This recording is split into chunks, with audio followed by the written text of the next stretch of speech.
కేసీఆర్ గారి నాయకత్వం, కేసీఆర్ గారి నాయకత్వం.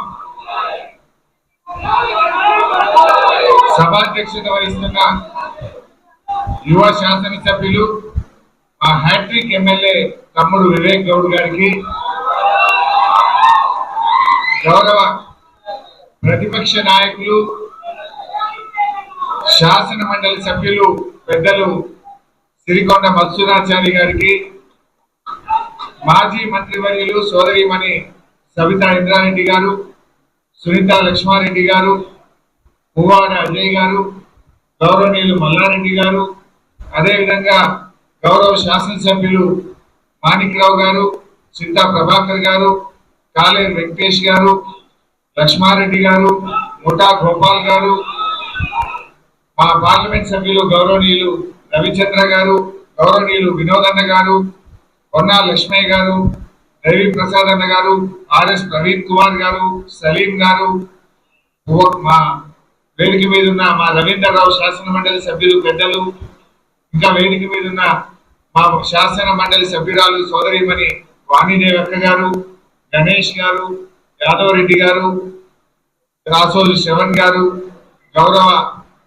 మాజీ ఎమ్మెల్యేలు, మాజీ ఎమ్మెల్సీలు, మాజీ కార్పొరేషన్ చైర్మన్లు, శాసన మండలి సభ్యులు, ఉద్యమకారులు, బీఆర్ఎస్ కుటుంబ సభ్యులు, మీడియా మిత్రులందరికీ పేరు పేరున నమస్కారం తెలియజేస్తా ఉన్నాను.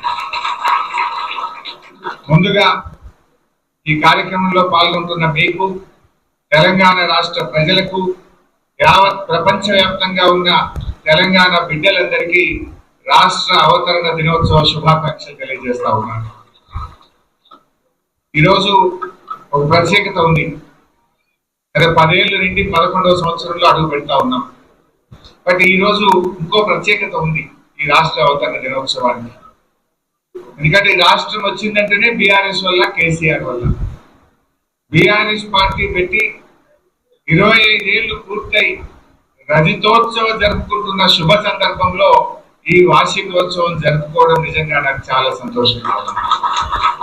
ఎందుకంటే 25 ఏళ్ల కింద బీఆర్ఎస్ పార్టీ పెట్టినాడు ఈ రాష్ట్రంలో తెలంగాణ పదం నిషేధించబడ్డది. జై తెలంగాణ అని అసెంబ్లీలో మాట్లాడలేనటువంటి పరిస్థితి. ఆ రోజుల్లో కేసీఆర్ గారు పార్టీ పెట్టి ఈ రాష్ట్రాన్ని సాధించారు. ఇక్కడ ఉండేటువంటి మీకు తెలుసు 25 ఏళ్ల కింద తెలంగాణలో పరిస్థితి ఏంది.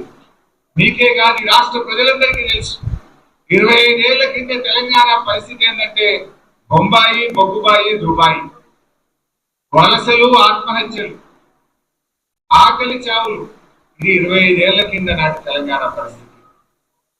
కానీ కేసీఆర్ గారు పట్టుబట్టి ఇవాళ ఆయన తన పదవులకు రాజీనామా చేసి జై తెలంగాణ అనే ఉద్యమాన్ని ప్రారంభించారు. మీరు ఆలోచించండి, ఇవాళ ఈరోజు రాష్ట్ర ముఖ్యమంత్రిపై అక్కడ ఆవిర్భావ వేడుకలు జరుపుతున్నారంటే దానికి బీఆర్ఎస్ పార్టీ కారణం కాదా? దానికి కేసీఆర్ కారణం కాదా? నిజంగా కేసీఆరే లేకపోతే, బీఆర్ఎస్ పార్టీయే పుట్టకపోతే ఈ రోజు రాష్ట్ర ఆవిర్భావ వేడుకలు మనం జరుపుకునే వాళ్ళమా? ఒక్కసారి గుండె మీద చేసి ఆలోచించండి అని నేను అడుగుతా ఉన్నాను. ఎందుకంటే ఊసీల లెక్క గతంలో కూడా చాలా మంది ఊసీలు పుట్టినట్టు తెలంగాణ పార్టీలు పుట్టినాయి. ఊసీలు అంతరించిపోయినట్టు ఆ పార్టీలు అంతరించిపోయిన పరిస్థితి మనం చూసాం. కేసీఆర్ ఏమి ధనవంతుడు కాదు, కేసీఆర్ ఏమి బలవంతుడు కాదు, ఆయనకేమి అంగబలం లేదు, అర్థబలం లేదు. కానీ కేసీఆర్ ఉన్నది గుండె బలం. ఆ గుండె బలంతో, ఆత్మబలంతో ఆయన పట్టుబట్టి రాజీ లేని పోరాటం చేసి తెలంగాణ సాధించిండు కేసీఆర్ గారు. ఇలా అనేక ఉదంతాలు ఉన్నాయి, చెప్పుకోవాలంటే చాలా ఉన్నాయి. ఆనాడు తెలంగాణ ప్రజా సమితి గౌరవనీయులు డాక్టర్ చెన్నారెడ్డి గారి ఆధ్వర్యంలో కూడా ఉద్యమం జరిగింది, తొలి దశ తెలంగాణ ఉద్యమం. ఆనాడు కూడా మా సోదరిమణి నాగమ్మ ఉన్నది, అప్పుడు కూడా పాల్గొన్నది, ఇప్పుడు కూడా పాల్గొన్నది. ఆనాడు 11 ఎంపీలు గెలిచాం. 11 ఎంపీలు గెలిస్తే ఆనాడు ప్రధానమంత్రిగా ఉన్న ఇందిరాగాంధీ, నాటి కాంగ్రెస్ ప్రభుత్వం తెలంగాణ ఇవ్వకుండా ఉద్యమాన్ని కాలరాసింది ఆనాటి కాంగ్రెస్ ప్రభుత్వం. కానీ అదే కేసీఆర్ గారు మలి దశ తెలంగాణ ఉద్యమాన్ని ప్రారంభిస్తే ఏ ఇందిరాగాంధీ అయితే తెలంగాణను వద్దన్నదో అదే సోనియా గాంధీ గారి చేత తెలంగాణ ఇచ్చి తీరాల్సిన పరిస్థితి కల్పించిండు కేసీఆర్ బీఆర్ఎస్ పార్టీ. ఎందుకు ఈ దేశంలో సంకీర్ణ యుగం నడుస్తా ఉంది. ఈ సంకీర్ణ యుగంలో తప్పకుండా తెలంగాణ సాధ్యం అవుతుంది అని చెప్పి ఆయన ఎంతో వ్యూహంతో 14 ఏళ్లు నడిపించారు. పార్టీ పెట్టడమే కాదు అనేక ఇబ్బందులు ఆ రోజు చంద్రబాబు నాయుడు గారి చేతుల్లో కేంద్ర ప్రభుత్వం ఉండే ఢిల్లీలో ఆయన గట్టికి ఎదురులేని పరిస్థితి. ఇంకా 4 ఏళ్లు కేసీఆర్, ఆ రోజు ఇంకా 4 ఏళ్లు చంద్రబాబు నాయుడు ముఖ్యమంత్రిగా ఉండే పరిస్థితి. ఆ రోజుల్లో ఎవరు ధైర్యం చేయలేదు. కానీ కేసీఆర్ గారు అప్పటికే ఎన్డీఏ ప్రభుత్వం 3 కొత్త రాష్ట్రాలు ఏర్పాటు చేసింది. 2000 సంవత్సరంలో జార్ఖండ్, ఉత్తరాఖండ్, అదేవిధంగా ఉత్తరాంచల్ మరియు ఛత్తీస్గఢ్ 3 రాష్ట్రాలు ఏర్పడ్డాయి. ఈ 3 రాష్ట్రాలు ఏర్పడ్డాక తెలంగాణ ప్రజల్లో ఆశలు చిగురించినాయి. ప్రజలందరూ నాయకుల కోసం ఎదురు చూశారు. జయశంకర్ సార్, చనిపోయిన బియ్యావుల జనార్దన్ రావు గారు కేసీఆర్ గారి దగ్గరకు వచ్చి మీరు లీడ్ చేయండి, మీరు పోరాటం చేయండి, మీ వెంట మేముంటామని చెప్పి వారందరూ కేసీఆర్ వైపు చూశారు. కానీ కేసీఆర్ గారు 1 సంవత్సరం ఆలోచించింది. ఉద్యమం ప్రారంభిస్తే ఈ తాప మళ్ళా జెండా దించద్దు, తెలంగాణ వచ్చేది ఉంటేనే మన ఉద్యమాన్ని ప్రారంభిద్దామని కొన్ని వేల గంటల మేధోమథనం చేసి చాలా ఒక నెలల తరబడి ఆలోచించి 2001లో బీఆర్ఎస్ పార్టీని పెట్టింది. ఆ రోజు ఒక తెలంగాణ ఉద్యమానికి ఒక అపకీర్తి ఉండేది. ఎవరికి పదవి రాకపోతే వాడు జై తెలంగాణ అంటారు అనే ఒక అపకీర్తి ఉండేది. ఆ రోజు కేసీఆర్ గారు ఆలోచించి తన పదవులను, డిప్యూటీ స్పీకర్ పదవిని, ఎమ్మెల్యే పదవిని, తెలుగుదేశం పార్టీ రాష్ట్ర కార్యదర్శి పదవులను గడ్డిపోచల్లాగా పదవులు వదిలి ఉద్యమాన్ని ప్రారంభించిండు. ప్రజల్లో నమ్మకాన్ని కలిగించిండు. ప్రజలను ఒక్కసారి తిరిగి తెచ్చే ప్రయత్నం చేసిండు.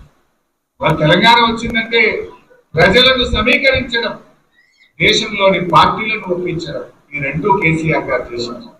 అంబేద్కర్ గారు సూచించిన మార్గం బోధించు, సమీకరించు, పోరాడు.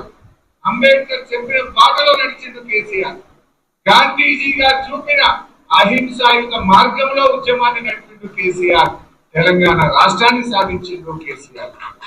ఎందుకంటే చాలా జాగ్రత్తగా నడిపారు, అహింసాయుత పద్ధతుల్లో నడిపారు. ప్రజలను సమీకరించడంలో జన పోరాటం కావచ్చు, 610 జీవో మీద పోరాటం కావచ్చు, తెలంగాణకు జరుగుతున్న అన్యాయాల మీద గలమెత్తిండు, ప్రజలను సమీకరించారు. ఆ ప్రయత్నంలో కేసీఆర్ గారు ఆర్ఎస్ఎస్ ఆఫీస్ నుంచి ఆర్ఎస్యు దాకా కలిసి పనిచేశారు. అవి భిన్న ధృవాలు. ఢిల్లీలో ఆర్ఎస్ఎస్ ఆఫీస్ కు పోయి వాళ్ళను కలిసి తెలంగాణ ఎందుకు కావాలో వివరించి నేల మీద కూర్చొని అన్నం తిని తన ఇస్తరాకును తనే తీసుకుపోయి అందులో వేసి వచ్చి, అంటే ఎందుకు చెప్తున్నా అంటే ఆర్ఎస్ఎస్ నుంచి ఆర్ఎస్యు దాకా ఆయన చేసిన ప్రయత్నం. వినోదన్న గారు ఆ రోజు ఎంపీగా కేసీఆర్ గారితో పాటు ఉండేవాళ్ళు. దేశంలో 33 రాజకీయ పార్టీలను ఒప్పించి లేఖలు తెచ్చి ఆనాటి యూపీఏ ప్రభుత్వం ముందు పెట్టి తెలంగాణ ఇస్తరా ఇవ్వరా అని ఒత్తిడి పెంచిన నాయకుడు కేసీఆర్. ఇవాళ చాలా మంది మాట్లాడుతున్నారు, అసలు త్యాగాలకు మారు పేరు కేసీఆర్. 3 సార్లు ఎంపీగా రాజీనామా చేసినాడు, ఒకసారి ఎమ్మెల్యేగా రాజీనామా చేసినాడు, కేంద్ర మంత్రిగా రాజీనామా చేసినాడు, ఎమ్మెల్యేగా రాజీనామా చేసినాడు. బహుశా ఈ దేశంలో త్యాగాలకు మారు పేరు రాజకీయ నాయకుడు అంటే ఒక కేసీఆర్ మాత్రమే.